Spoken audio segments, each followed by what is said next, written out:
Welcome to the podcast. I'm Rosa Coelho, your host, lifestyle entrepreneur, health coach, and speaker. I've gone from being in complete overwhelm, burning the candle at both ends, and watching my health, relationships, and business suffer, to creating a life with more joy, ease, and abundance. If you're ready to let go of the overwhelm, reclaim your health, and push past your comfort zone so that you can unleash your next level of success to create a greater impact, then sit back as we delve into conversations as well as bring on guests to share with you tools, knowledge, and real action steps to get you there. Listen in, because you never know when you may hear something that changes everything. Hello, beautiful friend. Happy September. I am back from a fabulous trip to Portugal. You know how they say the highlights that we put on social media are what we put on social media are the highlights? I have to say that for me, it was better than the highlights, because for me, the highlights truly were the people that I connected with, friends and family that I have there, and friends that I've known since I was 3 years old, and I am just about 50 in another year. So they've been lifelong friends, and I don't tend to post on social media people I'm really close with unless they too are on social media all the time. It's just I have too many people on there, and I don't feel comfortable doing that without asking permission and all the things. So anyway, I am just super grateful, because you never know how things are going to go. Life throws us curveballs all the time, but it truly was summer to remember. So before I get into today's episode, because I want to talk all about all the things, I want to talk about how I lost weight despite eating a lot of sugar. I want to talk about, gross, hot flashes. I say gross. Maybe I shouldn't say gross, but it feels gross. I mean, it is a natural thing, but anyway, we will talk about that. But I first want to get on to say that Simply Strong has launched. It has launched. I launched it last night, which was a Saturday. I'm recording this on a Sunday, and you are going to receive this likely on Monday or Tuesday. And I'm just saying the dates because it doesn't often happen that on a weekend when you post that people sign up to things right away. It'll often take a day or two, but this tells me that we're going to fill up fast. Now, every time I've launched Simply Strong, we have maxed out. I just feel like this time it's going to max out a lot faster. September tends to be a really great time for people to take on programs. There's just, from now till Christmas, it's a great opportunity for routine, and often not too much is going on. So anyway, if you're if you're a lady 40, 50 and beyond, and you're struggling with the weight, but you also want to be super healthy and strong, and you want to do the strength training and all the things, this is the program for you. I've run it for 18 months now. And I'm just so proud of it. It works. What you learn is for life. It's brilliant. So it starts on the 23rd, but I do take the first 15 in, and then doors close. The last day, if it's not full, will be the 19th, because I like to give the 21st. I like to give the ladies time to get to know the program before the official start date. I can't stand it when you sign up to something and they're like, okay, we start right now. And you're like, I need some time to figure it out and process everything. So I'd like to give that opportunity. But you do get into the Facebook group right away. So if you want to do it, go to roccofit.com/simply strong as one word, or go to my Instagram and simply click on the bio.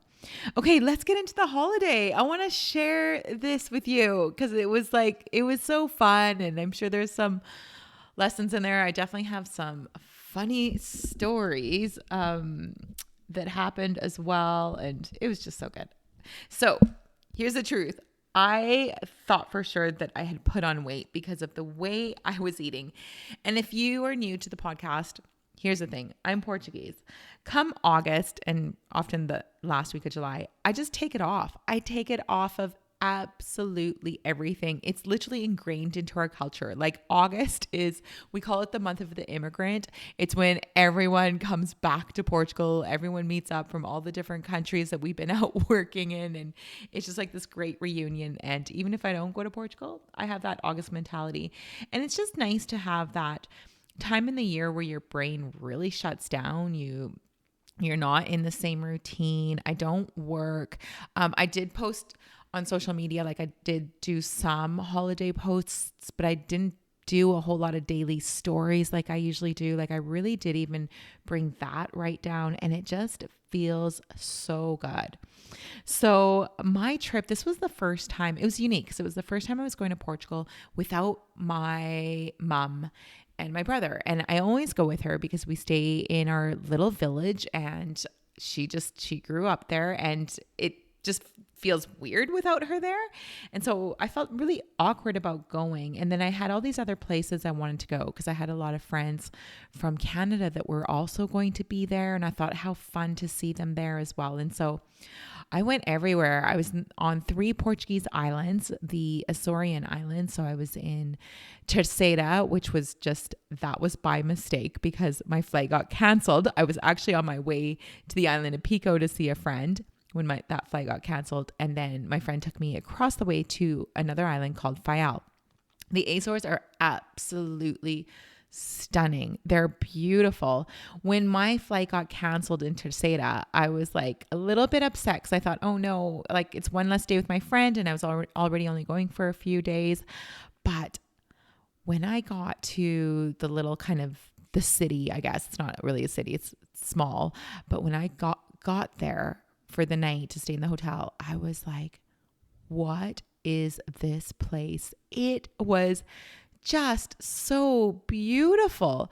The colors of the buildings in the evening, it was like the lights, they were stunning. It was just felt like a fairy tale. There were people dancing and music, and it was just so picturesque. And I was just so grateful to have landed there. It was incredible.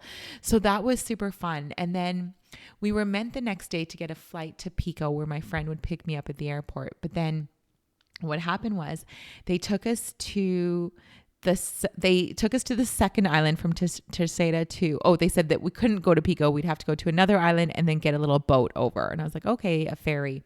What happened was we got to the next island, but then the ferry was canceled, or the 5:00 was canceled, and the next one was at 10. Well, I met these great Americans who are also Portuguese by descent. And they were like, look, we have a cousin who has a friend who has an aunt, or you know how it goes. And they're going to get a bus to come and get us, and then we're going to take a boat over to Pico. Would you want to do that? Because we're going to literally go now. And I was like, yeah, that'll save me 5 hours. I'll come. And it was hilarious. Like when I thought a boat, I pictured like a boat. No, it was like one of those dinghies, like one of those like, soft, made out of plastic boats with a motor on it. And I was like, oh my goodness. Anyway, it was only about 20, 25 minutes across to Pico. I arrive and my friend was standing on the dock, and he's like, can't you just arrive like a normal person does? And I was like, I'm here. Let's have fun. Anyway, so that was the first adventure. It was brilliant. Then I came back to Lisbon, spent a few days with some really amazing friends. Lisbon is wonderful, but I'm telling you, if you can go in a month other than August, it's probably better. It was incredibly packed. The city literally goes from 500,000 people to 3 million, I've heard, in the summer. I've been many times and I just can't get enough. I love that city. For me, I love it even in August, but if you don't love that amount of crowds, you might be better off going at another time. From there, I navigated renting a car and going to the interior. And I tell you, roundabouts are not a Canadian thing.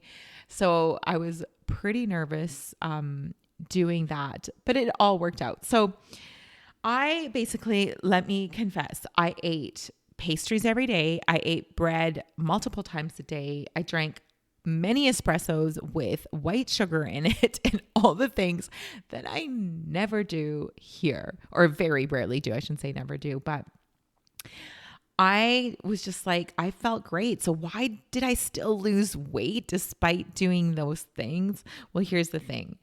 I was sweating from the time I woke up till the time I went to bed. It was like, in the mid 30s to 40s. And some of the places that I was in, including the islands and north of Lisbon, it was just humid. Like you just felt like constantly like you needed a shower. Like unlike the interior and down south where it was much drier, but it was still very hot. So you're always sweating. And I think there's a lot to say for sweating and releasing toxins as well as burning some extra calories.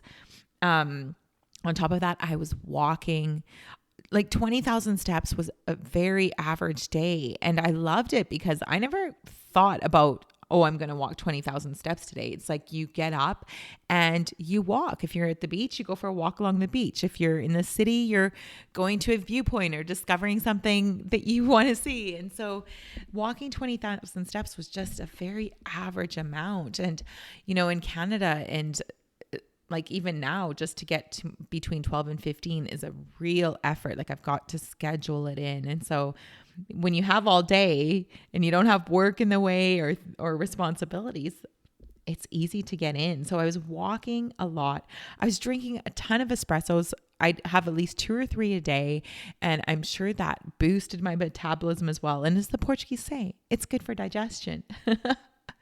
Let's also not forget that I was on holiday. I was really happy and joyful and connecting with people. And I felt really zero amount of stress. And so that had a lot to do with the weight loss too. And so, yeah, when I came back and stepped on that scale, I couldn't believe it. I did feel like I would have had to put on weight with the way I was eating, but I didn't. So here's the truth about that, because you might be like, oh my goodness, that's amazing. Like to lose 4 pounds, to get to do all those things, like brilliant. But that's not reality and that's not healthy. That is a few weeks within the year. And I wasn't, some days were better than others. Some days I didn't eat any sugar and I had like wonderful salads and wonderful food. So that wasn't every single day. It was a lot though. Let's be honest. It was a lot of the time that I was doing that. So I did come back having lost weight, but here's what happened. I know that some of that was muscle loss too. I was not strength training. I was only walking. And so I can feel it in my muscle tone. I'm sure that that is not just body fat. I feel a little like softer in areas. Like it's not a big deal. I'm not worried about it, but that is part of it. There was muscle loss. I know that I wasn't reaching protein goals. I did take protein powder with me, and I recommend anyone that traveled to do the same. That's one thing I did not regret. I took a kilo of whey protein and I took that every single day. And I know that that was a real power move, because when you travel, finding protein sources is not always easy. Like in Europe, there is a lot of meat. I'm not going to say that you can't order it. You can't make it yourself. Of course you can, but it's not always a quick grab and go. Whereas in the morning, I would quickly just mix my protein powder, sometimes with just water, and I have unflavored. So I was like, well, it's just about getting it down. It's not about it being this beautiful smoothie. And I know that kept my protein at least up. So that's something I definitely recommend.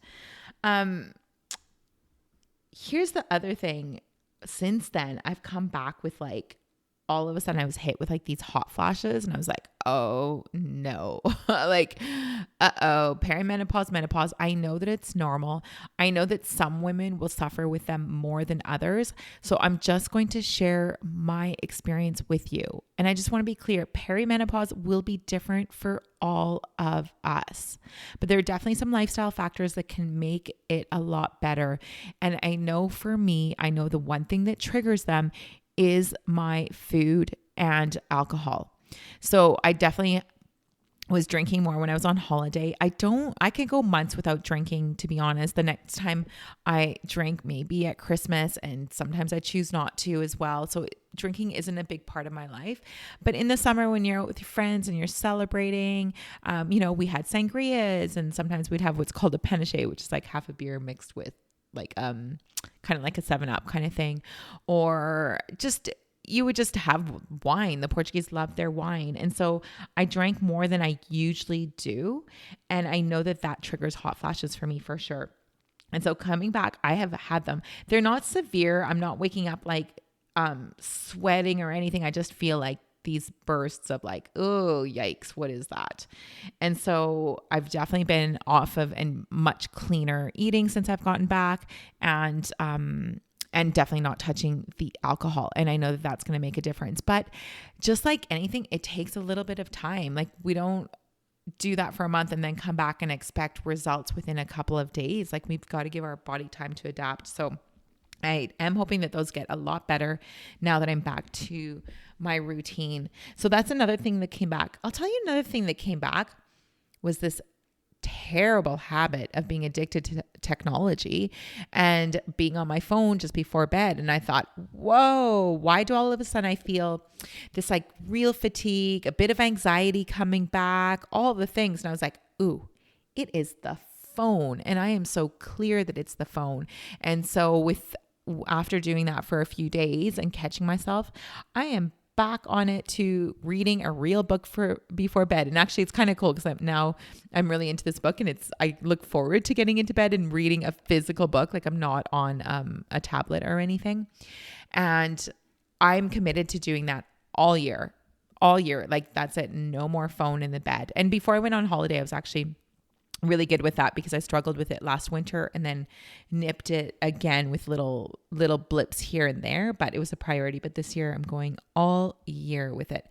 And it's funny, I always think of the years from September to September. Like my summer always feels like the end of a year as opposed to January, but we'll have that year again.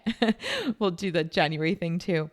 So those are the things that have come back. And it's such an interesting experience when you're away on holiday to just do something a little bit different and realize like I always come back with this like desire for routine, this desire to get back to my foods and the way I eat, and to get back to, I'm not gonna say feeling great because I felt great on holiday, but that if I continued what I was doing for 30 days for that month of August, it wouldn't be the same 2 and 3 months down the road. And so that's the reality of it. I know everyone talks about, oh, in Europe, the food is so much better and the ingredients are better and you can eat bread there that you can't eat here. And there is some truth to that, but let's be honest, white sugar is white sugar. And I see a lot of junk products in Europe too. So it's not like, I think that things are changing there as well. And so, yeah, that's not the full story. If we kept doing all the things, if I kept doing what I was doing, I would not be in a good place in a few months. And so that I'm very aware of as well.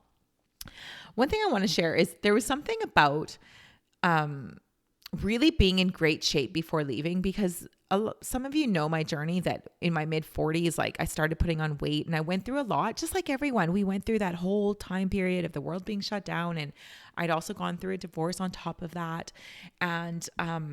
And so I had put on this weight and I was like, what's going on? Like, why can't I'm eating clean? I'm exercising. Like I was doing the things, going through the motions, and nothing was shifting.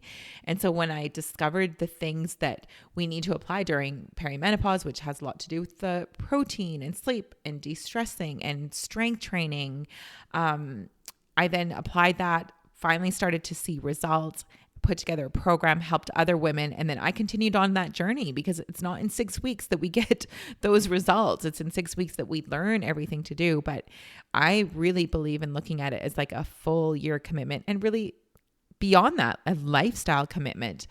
And so by the time I went to Portugal this summer, and even comparing photos from last summer, like I'm back to the shape that I was in, I would say probably like in my mid 30s. Like I just feel great and I'm strong. And so I believe that gave me a lot of confidence for this traveling, for this trip, because I was going to be renting cars. I was going to be on buses and going to places I hadn't been and staying with people that I hadn't perhaps stayed with before. And so I was a little nervous, but I think that when we're in shape, and not just in shape, but feeling strong, there's something about that feeling strong that gives you confidence, helps you to become more resilient and to step out of your comfort zone. And that doesn't exist so much when we're not feeling our best. So I'm really grateful to have felt that. And it was so interesting to make that connection. I was like, why all of a sudden this year I was so brave? And I really believe that had a lot to do with it. So that was my trip. Like I said, my trip was really wonderful. I spent a lot of time with an uncle who is in a care home. And I used to drive, when I was in the interior, I would drive most days to go see him, and I'd spend time with him. And he's just such a joy, always happy. And he really teaches me what it's like to be in the moment and to be joyful and to be grateful. He's been in a care home since he was in his mid 40s, and he's always like needed help, like he's had special needs. And the care home when he was younger was a great place. It was more like he could come and go as he wanted, and so that was nice. It was really just like a house with a lot of roommates and people like just caring for you. And now he's in a wheelchair, and so he doesn't get out, but he's very well cared for, and he's always so happy and just so grateful for the little things. And so spending time with him was such a special part of my trip as well. And so, I wanted to share that with you too. Like, sometimes there's people in our lives that just being with them give us this sense of calm. Like, hold on to those people tight because they are such a blessing in our lives.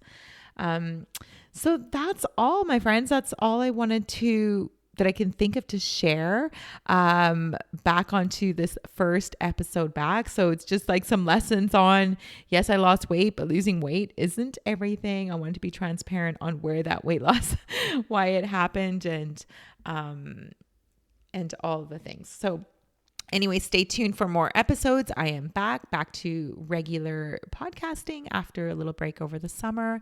I'm excited for Simply Strong and helping this new group of women. Plus, when you do Simply Strong, you also have the ability to repeat it. So I have many women that will repeat it. The only difference is when you repeat it, you have access to the program. You're in the Facebook group where you can actually ask questions there that I answer once a week on a live video on Facebook, but you don't have access to the one-to-one check-ins with me. Or the personalized macro number. So that's one thing that changes, but there's a lot of ladies that will repeat it. And I have ladies that have repeated Simply Strong a few times. And that's really what it takes. You get better and better at it. Sometimes, depending where we are, it takes time to learn things and to adapt the new lifestyle habits. And there's nothing wrong with that. Some people are able to go from 0 to hero, and others, it's a little bit of a process. So we all know ourselves best. And repeating it really is just lifestyle. I'm repeating it myself as well as I join this new group. Okay. If you do join, I look forward to seeing you and seeing your introduction in the Facebook group. And to everyone else, have a fabulous week. Thank you so much for listening in today. I know time is precious, and I'm grateful you shared yours with me. It would mean the world to me if you felt an impact, a moment of inspiration, or learned something new. If you would share it with those you care about and leave me a review on iTunes. I'd love to know what spoke to you or what you'd like to hear more of. Your sharing and leaving a review would help so much on this journey to making an impact on as many people as possible. It's worth it. I know from experience, there are moments when something we hear has the possibility of changing everything.